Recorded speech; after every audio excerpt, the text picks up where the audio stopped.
Hello, AP Chemers. I hope you're having a wonderful day. Last time we talked about intermolecular forces and the different types and different types of substances and their strengths. Now we are going to talk about properties that depend on these intermolecular forces. So remember, we had said when it comes to solids and liquids, because the particles are condensed together, they have strong intermolecular forces, significant intermolecular forces, and so they affect properties of these solids and liquids. One of the properties that are affected are the melting point, the temperature at which you have equilibrium between solid and liquid, or the temperature at which your solid will turn into the liquid phase. Let's define what melting point is first.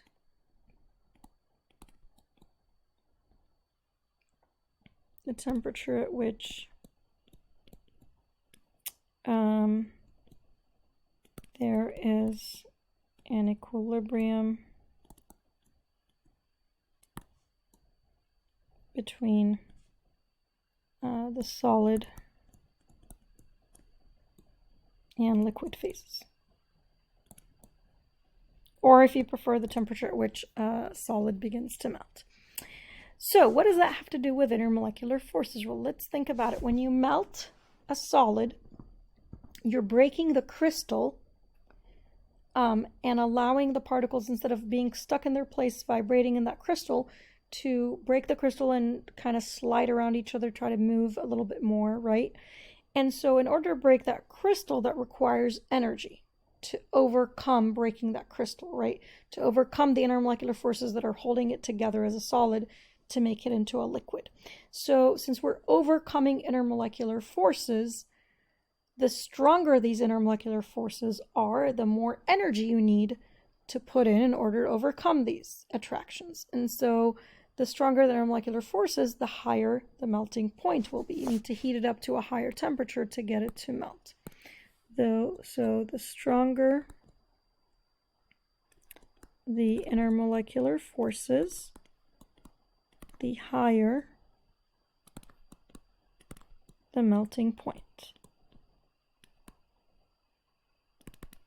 So which of the following has a higher melting point? Let's compare NaF and KCl. So when it comes to melting point, again, we're overcoming these intermolecular forces.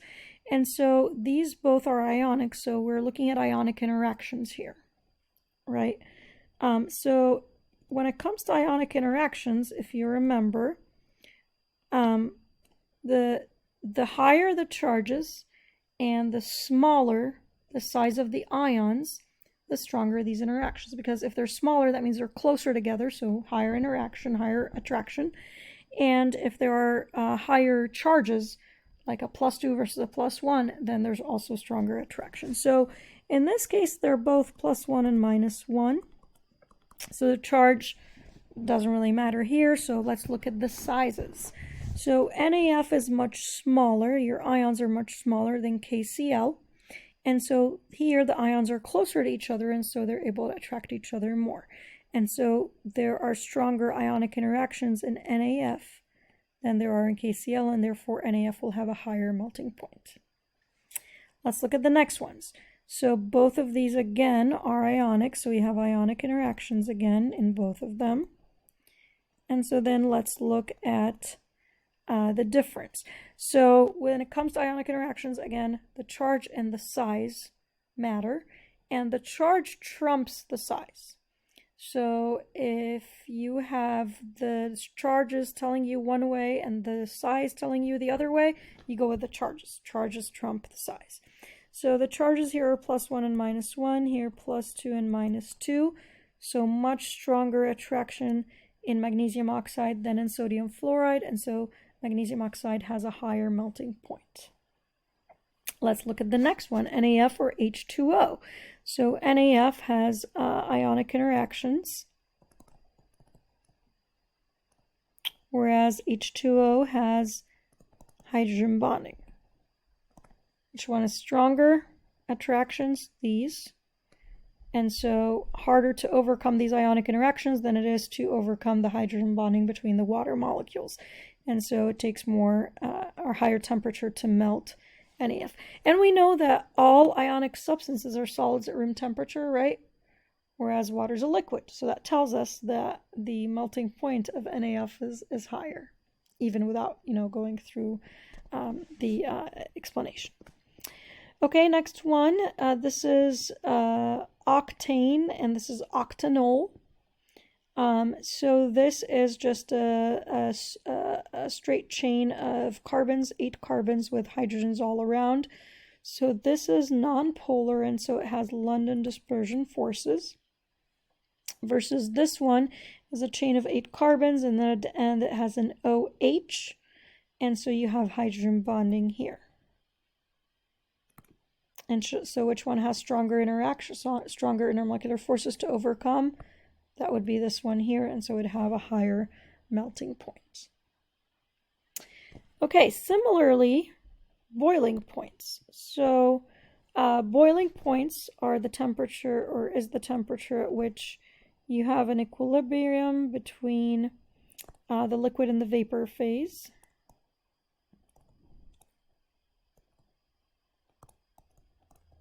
Or you can say it's the temperature at which a liquid begins to vaporize.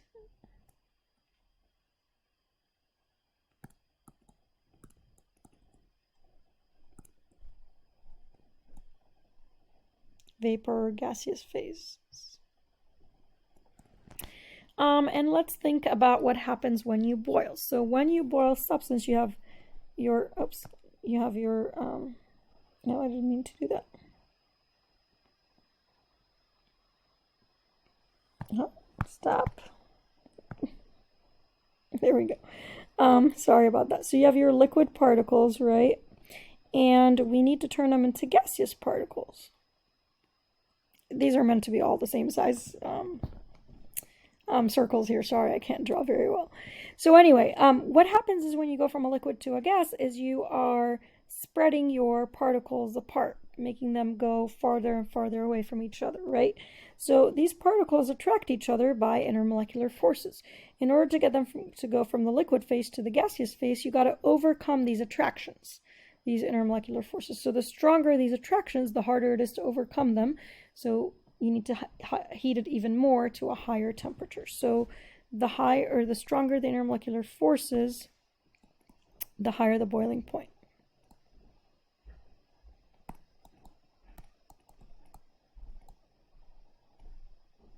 Stronger the intermolecular forces, the higher your boiling point.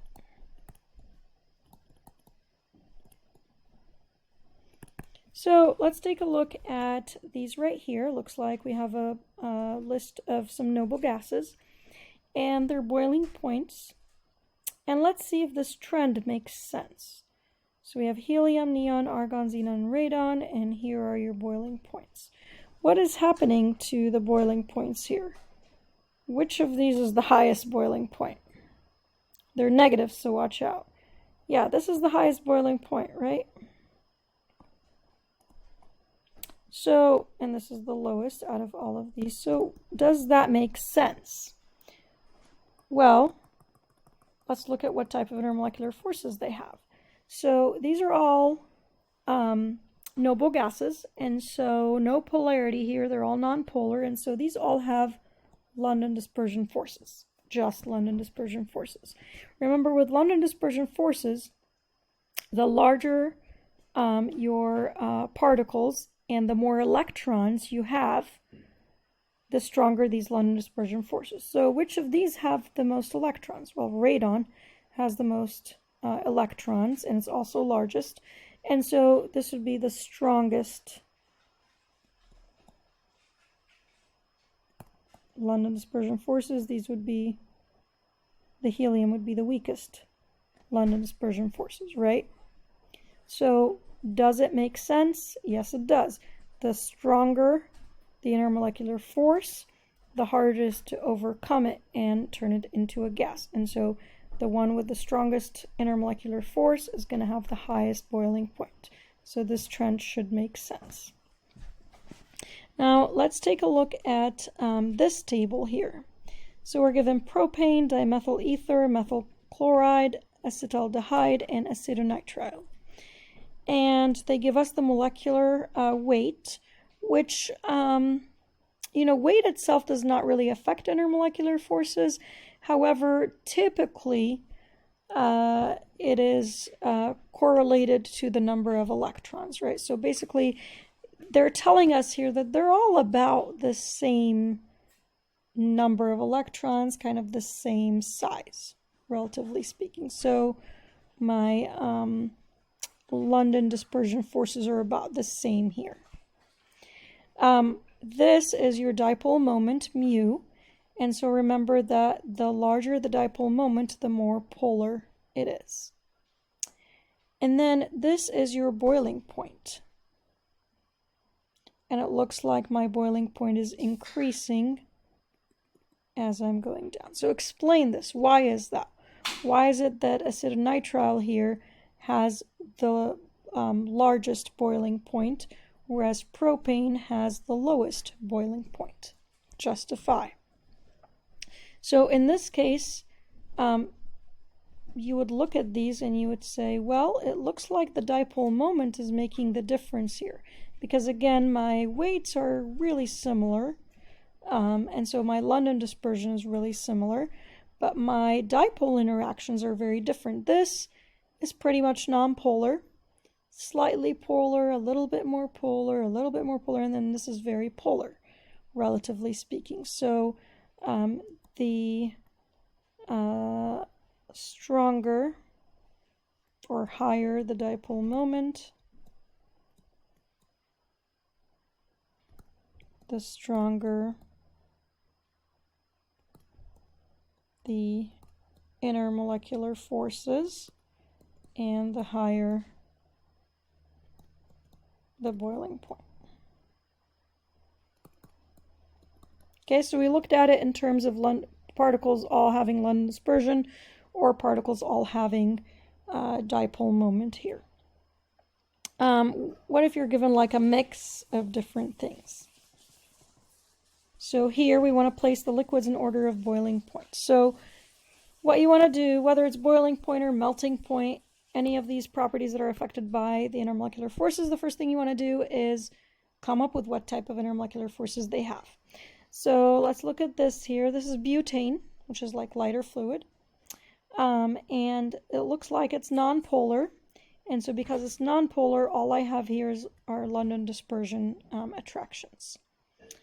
Water, we know is polar, and so it has hydrogen bonding. Again, along with London dispersion and dipole, but this is the strongest attraction that I have here. Ethanol, so 2 carbons and an OH, also has hydrogen bonding. So if I want to place the liquids in order of boiling point, and it doesn't say increasing or decreasing, let's say increasing boiling point. So from lowest to highest boiling point.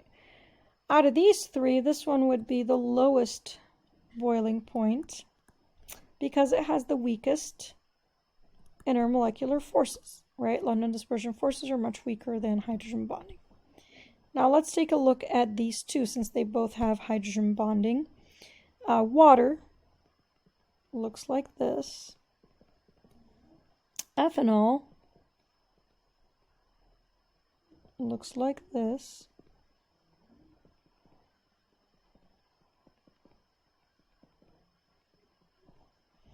And so between those 2, which one has stronger attractions? Well, we know that water has a boiling point of 100 Celsius, right? You also know that alcohols in general, especially ethanol, that's probably the one that we're most familiar with, evaporates pretty quickly, right? And so we know just from our experience that this would be number 2, and this would be the strongest IMFs because it has the highest boiling point. So let's try to explain why, though.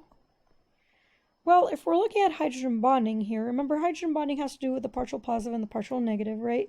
So I have my oxygen here is partial negative, and my hydrogens here are partial positives. Remember, hydrogen bonding is the attraction between one molecule and another neighboring molecule. And so water has more sites for hydrogen bonding, more sites for each bonding than ethanol does. Let's look at ethanol. This part doesn't really have any partial positives and negatives. This part has a partial negative and a partial positive. So it's not that that water has more hydrogen bonds, because these are not hydrogen bonds, right? Those are not hydrogen bonds. What hydrogen bonds are is the attraction between this water and another neighboring water. This is your hydrogen bond. Or the attraction between this and another neighboring ethanol. This would be your hydrogen bond, right? So if you look at ethanol, there are only, here are the sites for hydrogen bonding. That partial negative can attract a hydrogen from another ethanol. That hydrogen can attract another oxygen from another ethanol, right? So I can attract things here and here, but I can't really in the rest of the molecule. Whereas water has partial positives and negatives all around, everywhere in the molecule. So I can attract another water here, I can attract another water here, I can attract another water here. So we say that this one has more sites, more places for hydrogen bonding, more places where I have partial positives and negatives to attract another neighboring molecule. Whereas here I have only fewer sites with partial positives and negatives to attract other molecules. So that is why this would be the strongest intermolecular forces out of those three. This would be the second strongest, and then this would be the weakest.